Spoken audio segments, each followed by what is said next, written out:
네, 간밤 뉴욕장의 흐름에 대해서 피곤했다라는 표현을 썼습니다. 피곤했던 시장이 조정을 받았는데 예고됐다라는 부분으로 해석을 해주고 있는데요. 직접 최현재 전문가의 해석을 한번 들어보도록 하겠습니다. 전문가님 어서 오세요. 네, 안녕하세요. 네, 헤드라인에서 오늘 뉴욕장을 어떻게 보셨는지가 저희가 감이 확실하게 잡히는데요. 어떤 게 좀 포인트로 눈에 들어오셨을까요? 일단은 3대 지수, 나스닥, 그 다음에 다우, S&P 500 전부 약세를 보였죠. 나스닥이 조금 더 하락폭이 컸습니다.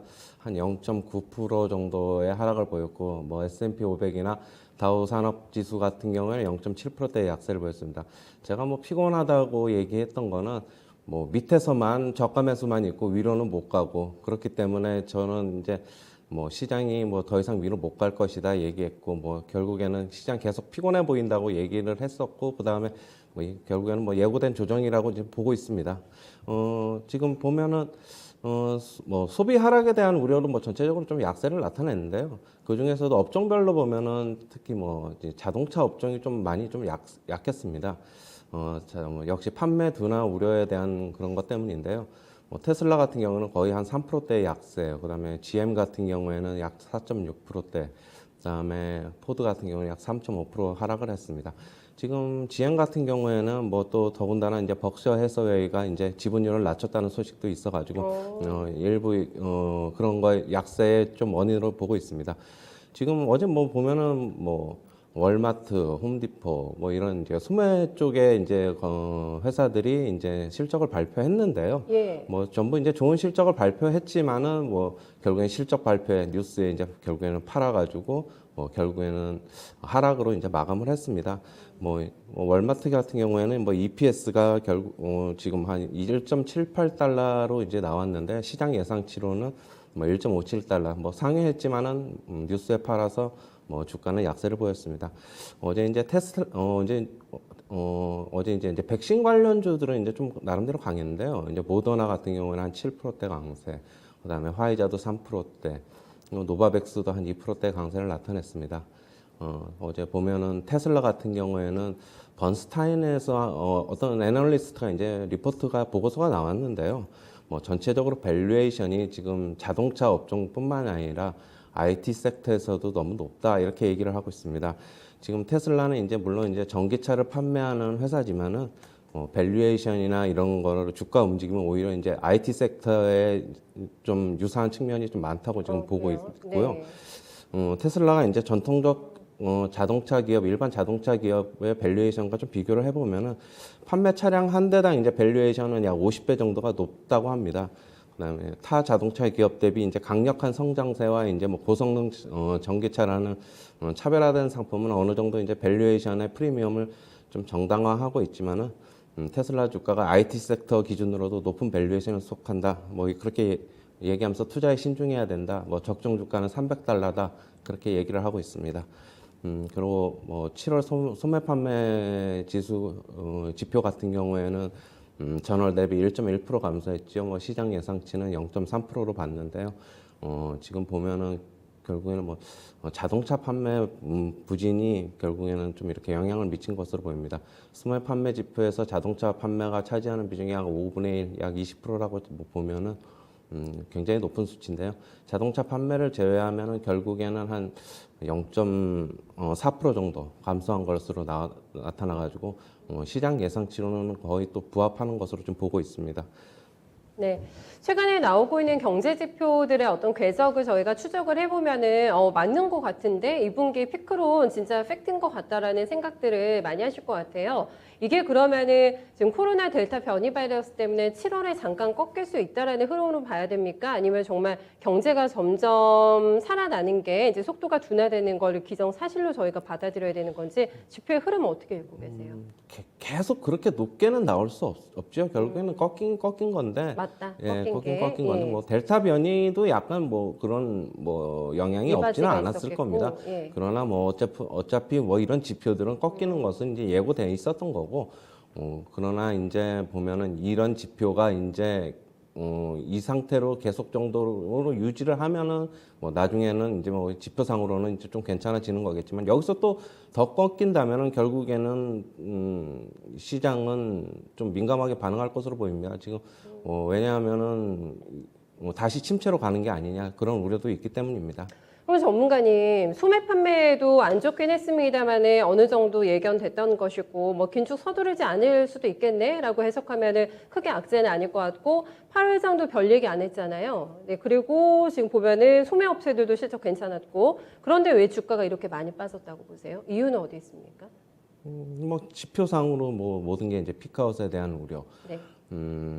그다음에 뭐 테이퍼링에 대한 우려는 지금 뭐 계속적으로 뭐 괜찮다라고 얘기하고 있지만은 일단은 지금 주가 전체적으로 지수상으로 보면은 너무 다 높은 수준에 와 있는데 그거에 이제 못 미치는 지표들이 결국에는 투자자들한테 어떤 일부 좀 영향을 미친 것으로 보고 있고요.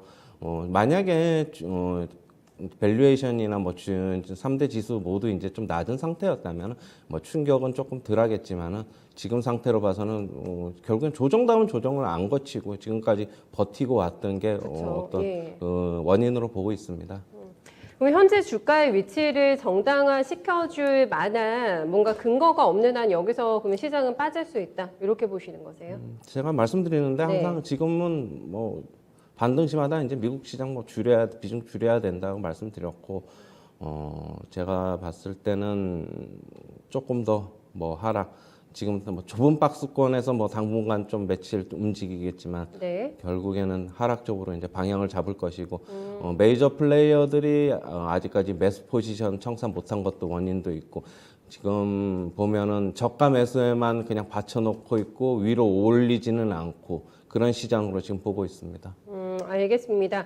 그 안에서도 가장 예민하게 우리 시장이 반응하는 게 다 디커플링이 되면서 커플링화가 되고 있는 게 반도체주의 부진 아니겠습니까? 이거는 정확하게 미국장의 궤적을 따라가기 때문에 더 밀릴까요? 지금 미국장의 또 분위기가 상당히 안 좋았기 때문에 생각보다는 조정이 깊게 나왔는데 반도체주가 미국장에서 많이 밀렸던 이유는 또 결정적인 게 어떤 게 있을까요?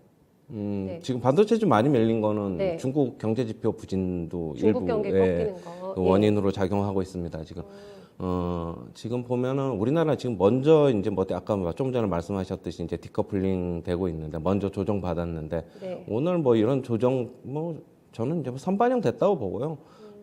지금 보면 우리나라 시장 같은 경우에는 여기서 뭐 지금 더 크게 밀리면은 뭐 좀 위험한 단계고 지금 보면은 오늘이라도 뭐 좀 밀리면은 저가에서 들어와야 되는데 네네. 조금 봐야 될 것으로 보이고 수급이 문제잖아요. 네, 지금 예. 반도체뿐만이 아니라 반도체가 흔들리다 보니까 나머지 타 그냥 일반 전통주들도 전부 다 지금 같이 좀 흔들리고 있어가지고 전통주들. 예, 예. 우리나라 시장에서 지금 아, 예, 좀 문제가 좀 확산이 되고 예, 있죠. 좀 그런 것으로 좀 보입니다. 워낙 그런데 물론 이제 우리나라 시장에서 이제 반도체뿐만이 아니라 이제 전기 전자 업종이 차지하는 이제 포지션이 좀 워낙 크다 보니까. 예, 좀 예. 워낙 크다 보니까 뭐 전체적으로 지수가 안 좋아지니까 이제 네네네. 투자자들이 뭐 다른 종목들도 덩달아서 좀 팔고 좀 그런 것도 영향이 있는 것으로 좀 보고 있습니다. 네. 이 안에서도 참 도겨창청 올라가는 거는 이런 모더나 관련된 백신 종목들 그리고 모더나가 아직 우리나라에서 공급이 원활치가 않지 않습니까? 그래서 삼바가 이 숙제를 조금 해결해 줄까 정부 차원에서 나서고 있기 때문에 삼바가 또 굉장히 잘 가고 있는 상황인 거잖아요. 네. 이쪽에서는 차별적으로 투자 기회가 계속 있을지 네, 가지고 계신 분들 들고 있어야 될까 수익 실현할까 이런 고민도 좀 주는 자리 같아가지고 계속 시세 나겠습니까? 네, 이쪽은? 지금 어제 뭐 삼성바이오로직스 같은 경우에는 뭐 좋은 모습을 나왔죠. 네. 뭐 오히려 뭐 윗골이 달려서 좀 내려온 SK 바이오사이언스보다는 조금 괜찮은데요. 결국에는 삼성이라는 이제 빅 브랜드 네임을 이제 삼성바이오로직스는 이제 갖고 있는 거 아니겠습니까? 그렇죠. 예, 그런데 네. 그래서 제가 봤을 때는 근데 삼성바이오로직스도 결국에는 제가 봤을 때 100만 원에 안착하기에는 좀 많은 좀 진통을 좀 겪어야 된다고 좀 보고 있습니다. 뭐 지금 상황에서 뭐 더 올라가 봤자 뭐 그렇게 뭐 크게 뭐 저는 위험을 이제는 좀 회피해야 된다. 좀 그렇게 보고 있는데요. 지금 매수해서 뭐 얼마만큼 이익을 얻을지는 저는 모르겠으나 신규 취득은 좀 네, 그렇고 예. 오히려 지수가 밀릴 때 안 빠졌으니까 저는 지수가 상승하면 오히려 이런 주식들은 빠진다고 좀 역으로 빠진다고 보고 있어요. 결국엔 키 맞추기로 또 다시 돌아간다고 보고 있기 때문에 여기서 추가 수익을 얻기보다는 그냥 좀 많이 빠진 것들 중에서 반도체를 제외한 네. 반도체는 아직까지 좀 신중해야 합니다. 아직 매수에 가담하기는 좀 신중해야 아직 하고 아니다. 예. 예. 물론 뭐 장기적으로 봐서 뭐 서서히 분할 매수 관점에서는 접근할 수는 있으나 네. 뭐 여기서 뭐 바로 V자 반등 나올 리는 없는 것 같고 보니까 네. 뭐 조금 더 시간을 좀 더 필요로 하고 나머지 좀 반도체 업종 때문에 그냥 쓸데없이 그냥 뭐 덩달아 같이 빠졌던 종목들 그런 종목들로 서서히 이제 분할 매수 관점이 오히려 맞다고 보여지는데 네. 전체적으로 봐서는 제가 봤을 때는 지수 지금은 아무리 좋은 종목, 아무리 실적 잘 나온 종목도 지금은 현재 우리나라 시장 톱다운, 바텀업이 아닌 톱다운으로 좀 봐야 되기 때문에 지수를 먼저 좀 봐야 될 것 같습니다. 안 통하는 시장이다. 네. 네, 호재가 나와도 네. 막막합니다. 그래서 굉장히 대응 난이도 높다라고 느끼시면서 대응을 하고 계실 것 같은데 이렇게 기쁜 우리 시장의 조정이 오기 전에 저희한테 현금분 마련해 주셨죠. 그리고 경기 민감주와 성장주 베팅 비율도 조절을 한번 해주셨어요. 네, 경기 민감주 비중 더 가져가고 성장주 조금 줄이고 대부분 수익을 빼가지고 특히 배터리 쪽에서는 수익 챙겨놓자 이렇게 전략 주셨는데 현재 이렇게 깊게 연속적으로 빠진 구간에서 다시 한번 교통정리 포트 한번 정리해 주신다면요. 지금은 제가 저번에는 현금 비중 한 50% 이상을 가져가야 된다고 했는데 지금은 극도로 좀 보수적으로 봐가지고 현금 보유 비중을 뭐 10% 정도는 더 높여야 될 것으로 보고 있습니다. 더 주세요, 예. 현금을. 네. 매수에 가담하려면은 뭐 40% 가지고만 분할 매수 한 번에 사지 말고 30% 40% 내에서도 그냥 그렇게 보셔야 되고요. 확인하고 바닥을 확인하고 들어가는 게 오히려 더 안전하다고 보고 있고요. 지금 뭐 섣불리 매매에 가담하는 거 좀 보수적으로 봐야 될 것 같습니다. 네. 지금 관련 포트의 비중을 좀 본다면은 기술주 이쪽으로는 거의 뭐 한 제가 봤을 때는 30% 정도로 줄여놔야 될 것 같고 뭐 50%에서 기술주를 하면 반도체 위주로 네, 맞습니다. 말씀하시는 거세요? 그리고 네. 2차 전지도 마찬가지입니다. 어제 아. 2차 전지 같은 경우에는 어제뿐만이 아니라 저번 주서부터 후반서부터 좀 조정이 좀 거칠게 좀 나오고 있는데요. 일부 종목들 사이로는 예. 조금 더 나와야 됩니다. 2차 전지로는 아직까지도 밸류에이션이 제가 봤을 때는 지금 매수하기에는 좀 부담스러운 구간이고 네네. 모멘텀 플레이로 이렇게 여태까지 올라왔는데 이제는 결국에는 또 밸류에이션 또 봐야 됩니다. 전체 지수 또 봐야 되기 때문에 2차 전지도 마찬가지고 뭐 성장주 쪽으로는 좀 비중 좀 줄이고 그렇다고 해서 가치주 쪽으로도 비중 늘리기에는 지금 지수상으로도 좀 부담스럽고 그렇기 때문에 가치주도 결국에는 제가 봤을 때는 굳이 따진다면은 뭐 성장주 쪽에 기술주 이쪽으로 포함해서 30%뭐 그다음에 현금 보유 비중 또 60, 챙겨놓고 예. 그다음에 또 나머지는 가치주 뭐 이렇게 봐야 될 것 같습니다. 하나만 더 여쭤보면 쓸데없이라는 표현을 쓰셨잖아요. 지금 반도체 때문에 쓸데없이 빠진 쪽에서는 가장 메리트가 있는 쪽이 어디라고 보세요? 굉장히 좀 어려운 질문인데요. 예.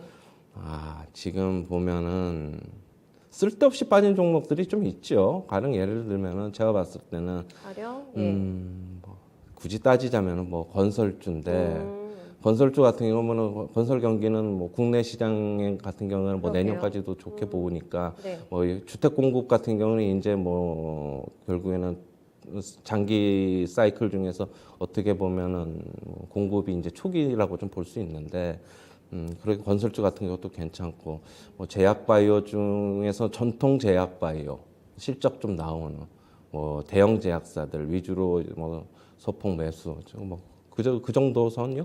네, 좀 그렇게 좀 봐야 될 것 같습니다. 알겠습니다. 인내심이 필요한 것 같고, 네, 싸게 사기 위해서는 조금 더 네, 기다려야 되는 시장이다라는 부분을 포인트로 해서 네, 전략 정리해 주셨습니다. 여기까지 듣겠습니다. 네, 고맙습니다. 감사합니다. 네, 피곤하기는 마찬가지입니다. 뉴욕장이 피곤해서 쉬어갔다면 너무나 깊게 빠졌기 때문에 피로감이 더욱더 강해진 우리 시장이 되지 않을까 싶은데요. 그렇다고 해서 섣불리 지금 매수 진입할 시기는 아니라고 합니다. 현금분을 여유 있게 조금 더 챙겨주실 여유가 되신다면 현금 비율 비중을 주식보다 더 많이 가져가시는 게 안전하다고 하고요. 요긴하게 쓸 타이밍을 기다리는 게 지금 현재는 가장 중요하다. 이런 부분 언급해 주셨습니다. 네, 지금까지 모닝타임즈였습니다.